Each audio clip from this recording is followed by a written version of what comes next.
Now we're actually live debating how we should start the podcast. Should Yeah, I we don't do the know. more Carlos, do you want to do your morning drive time DJ? Like, Hey, welcome to the welcome to pod. the Spoon. This is the Food Tech News Woo! Show. That But we was won't use more that.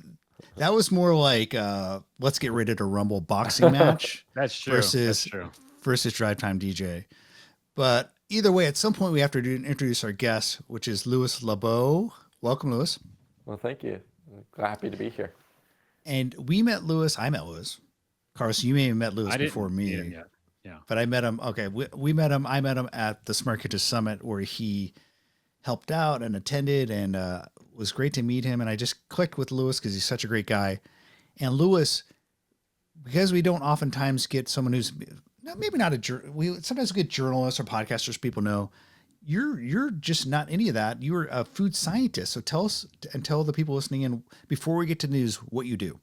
Yeah, so I'm a food scientist or a food technologist, and that means that I'm one of those people behind the products that you see in your grocery store or restaurants use our foods.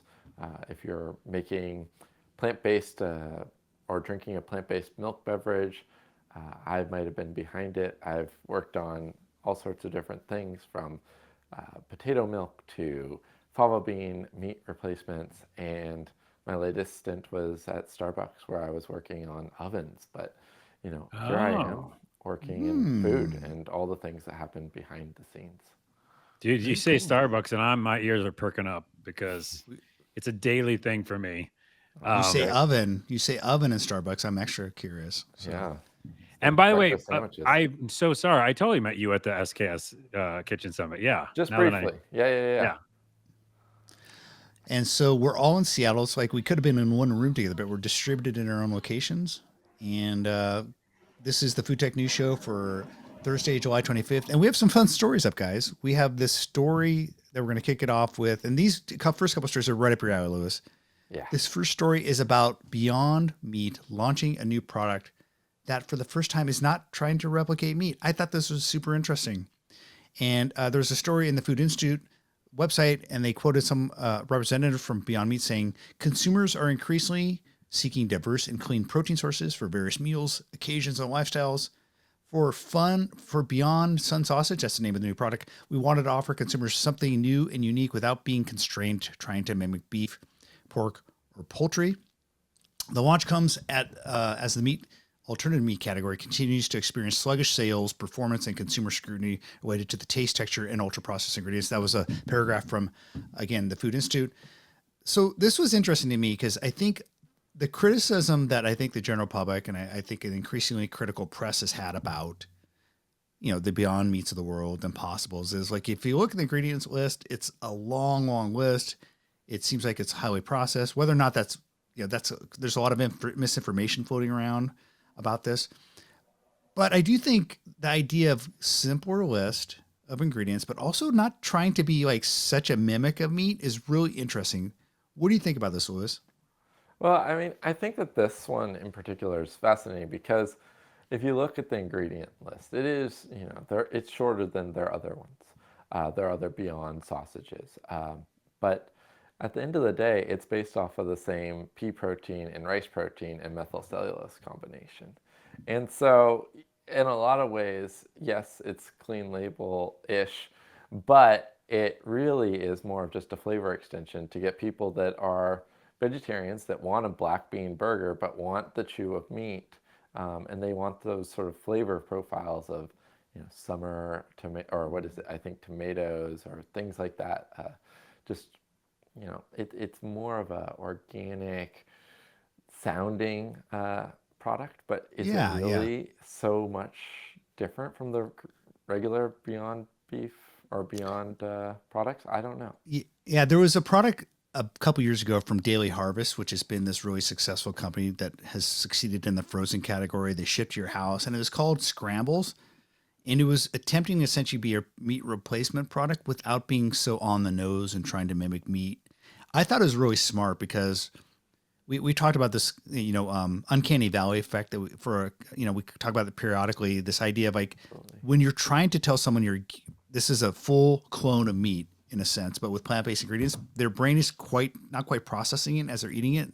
They're registering all the tonal differences, all the mouthfeel differences. But if you tell them from the get-go, they're not like comparing in their brain. And so I think that's also one of the things that's really interesting about this. Yeah, and it seems like it could be a sausage, sort of like those chicken sausages that are flavored by Italian, herbs and things like that that have Mm-hmm. been popular forever that are not based off of pork. They sort of take a, slight left turn.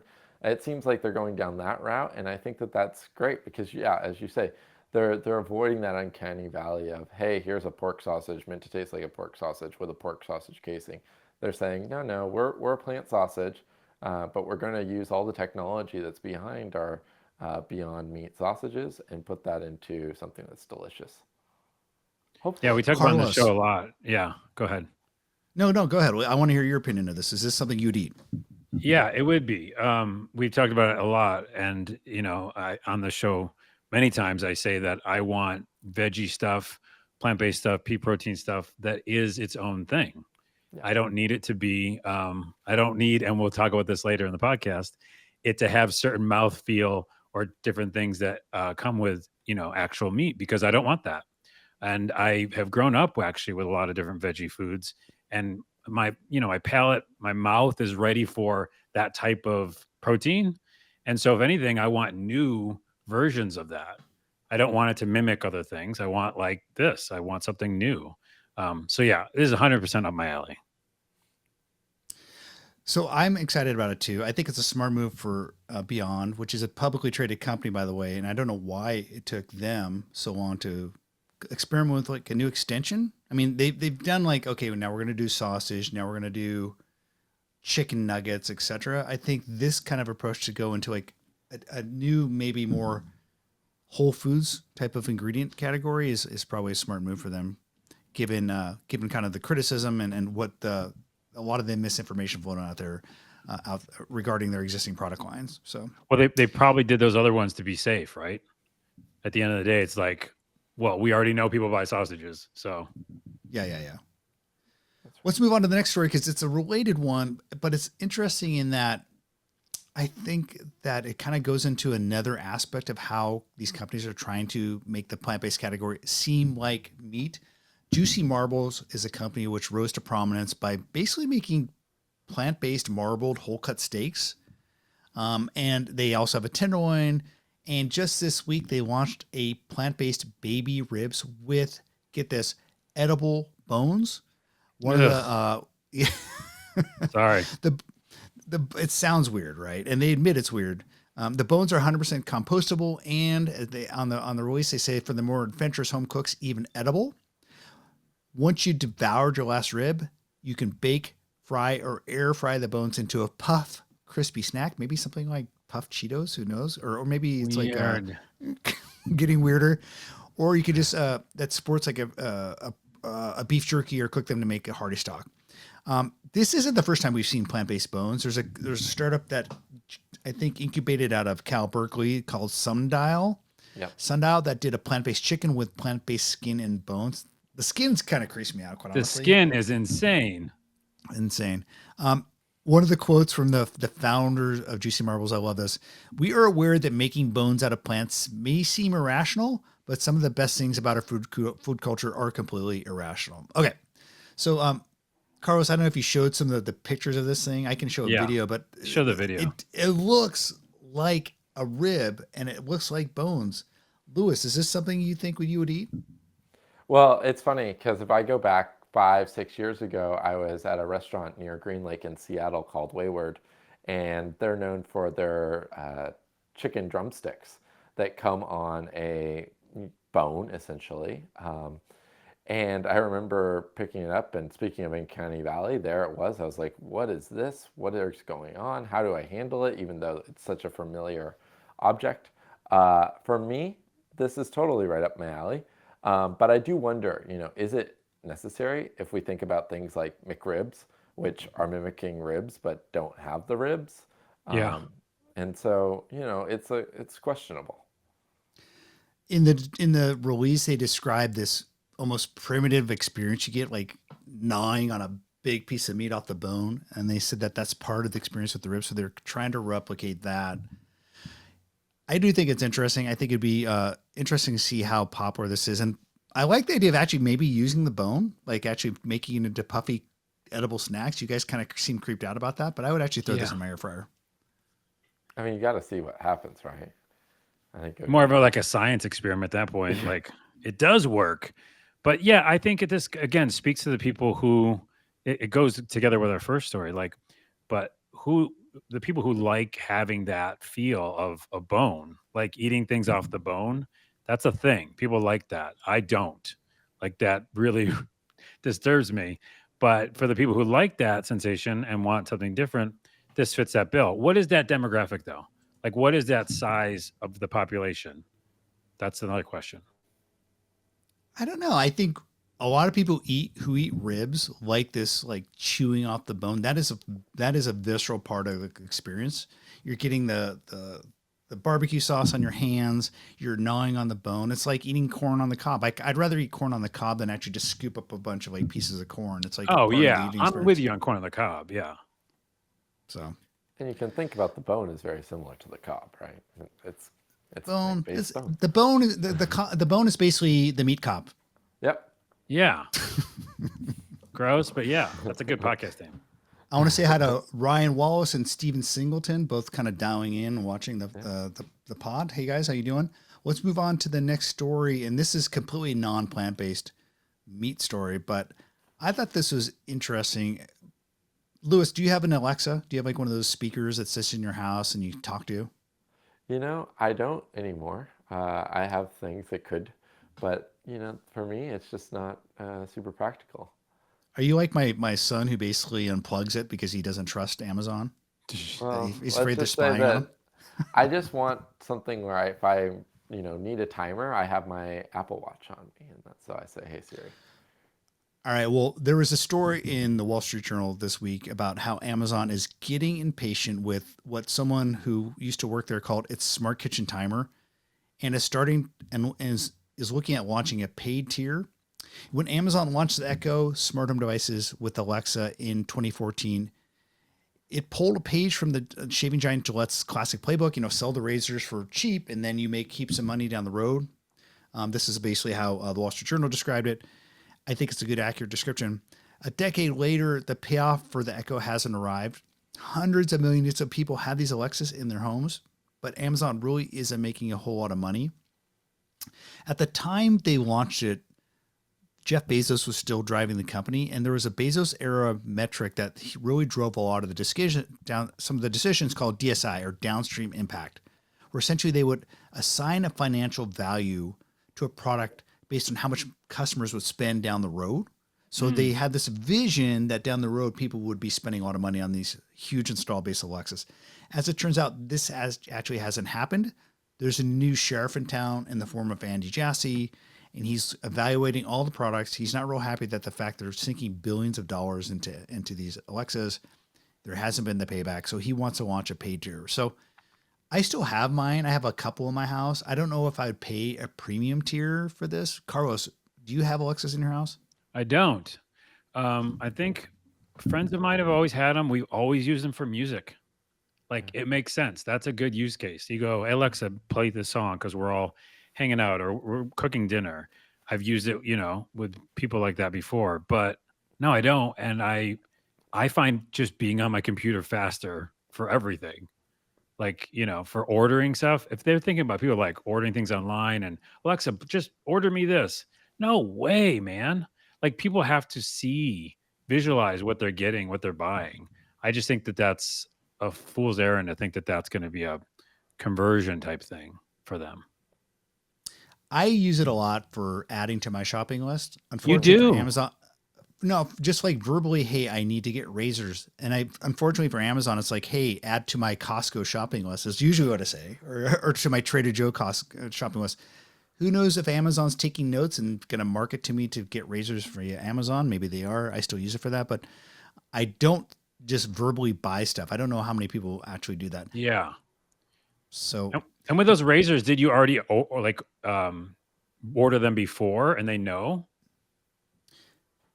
No, it's just as I think of things, as I'm cooking, I'm cooking dinner, I'm running out of oat milk. I'll just say add oat milk to the grocery store But list or just to any the old oat Costco milk, list. like, or a brand. Again, I'm not ordering the product for Amazon to ship to me. I'm adding to a shopping list, then I go to Costco and use. Oh, I see. It's just a It's just list. I don't have a pen in my hand. I Got it. think that's what a lot of people use it for, and quite honestly, that's what the complaint was by internal Amazon executives, is that they realized that they may have just created a glorified kitchen timer and shopping list maker Yeah. because people weren't doing the buying. So I don't know, Lewis. My mom loves the Alexa. She's Yeah, older and she lives by herself. It's kind of her sure. friend. Do you have like family members that use it?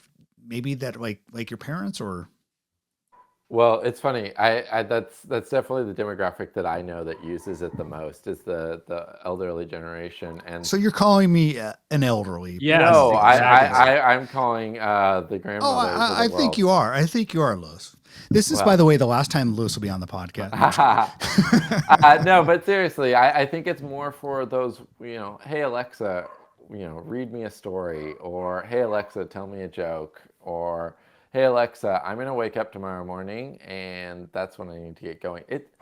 Yeah, I don't know about that conversion rate into shopping. I think Carlos is spot on. You want to see the product, and so my question is, are we going to see a lot more of those Alexas with the screens on them? Are we going to see Alexas with recipe apps like Paprika become more common so that the kitchen timer all of a sudden has added functionality?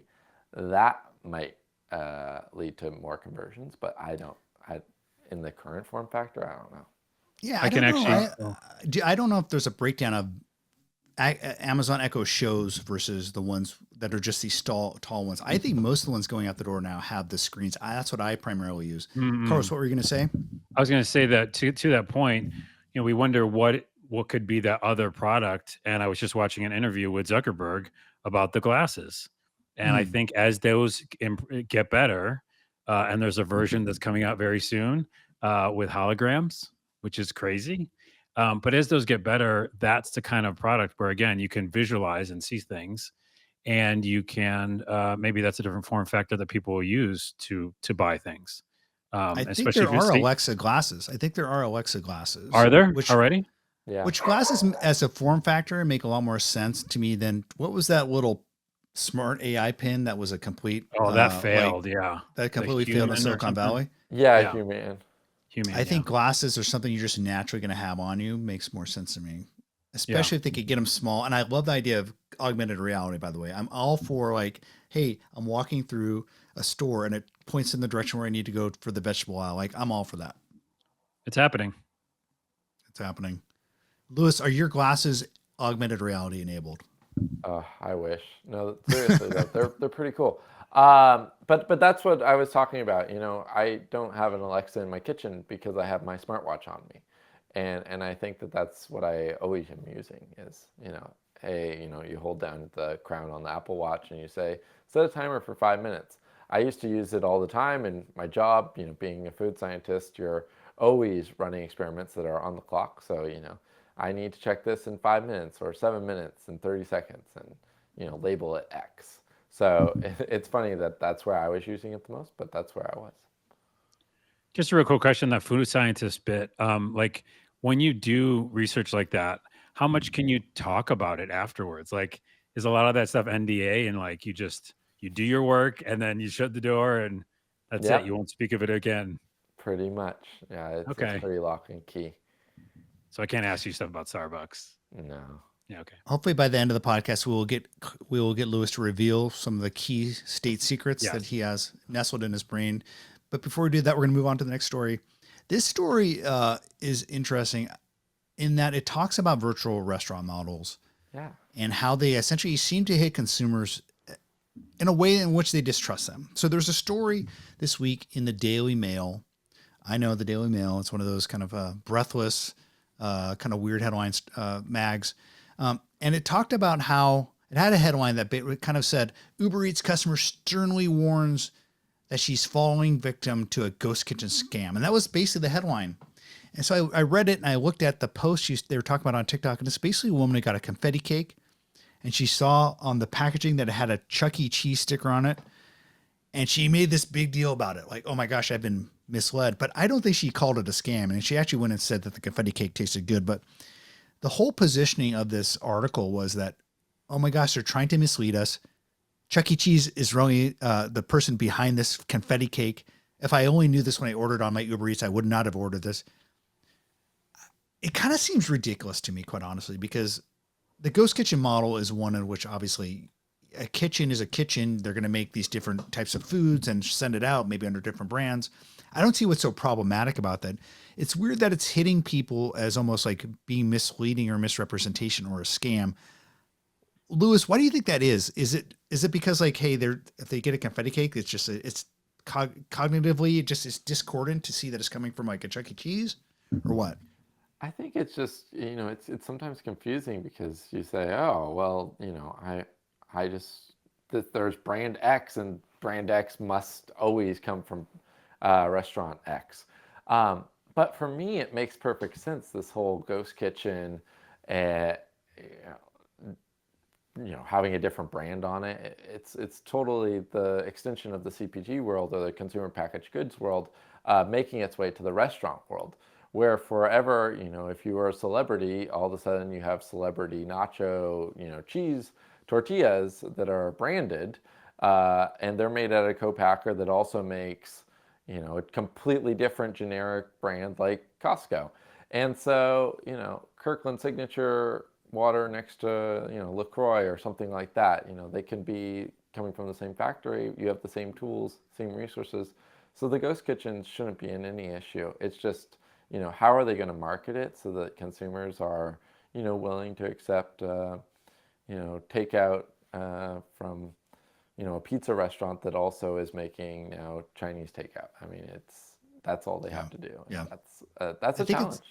I think it's the relative newness of it. You're totally right in that there's brands behind every food product we see, and a lot of the time it isn't the brand. I mean, I got news for people. Trader Joe's doesn't have all these different factories oftentimes making all these foods. They find partners. Beast Burger isn't in his kitchen making Beast Burger. Mr. Beast isn't making burgers. So I just think it's kind of funny. Carlos, what do you think of this? Well, I think for one thing, the main reason it's a story is because it came from Chuck E. Cheese's. Like, that's an abrupt change in your perception of where something's coming from. Not necessarily the best track record for, I don't know. I wouldn't think of going to them for like a cake, unless that's really? like They host a lot of parties. They do birthday parties, yeah. But I think of them as like this massive cake for 1 million children, and it's all just like sheet cake that's gross. I would not want to order from that. I think that's the reason why it's a story. But yeah, I think it's also the perception of ghost kitchens. I think pop-up kitchens make a lot more sense for people in their mind. They can see it again and they go, this is what's here this week or something. But when it comes to like, I'm just going to order something and hope that it is what I think it is. Beast Burger is a good example. And it not being the best. That's the thing. It's the kind of like if I can't see it, I don't know what I'm getting. Yeah. You're not getting that cake. I think it is some lady posted about it on TikTok. Yeah. And the Daily Mail is the only one who bit to write this story to frame it this way. I think most sophisticated consumers of food and social media users probably understand the concept of a ghost kitchen now. I think a lot of people who buy from Beast Burger get that. So yeah, it was just kind of a weird story. So let's move on to the final story of the day, which is kind of a fun one. And I always like to satiate Carlos's need to have a robot story. And so this last one is about a robot called the Vayu1. It's spelled VAYU1. And this is a new food delivery robot that travels to your place, to your house, your destination in the bike lane. It's not a sidewalk delivery robot like there's been so many of. It actually jumps off the sidewalk into the bike lane.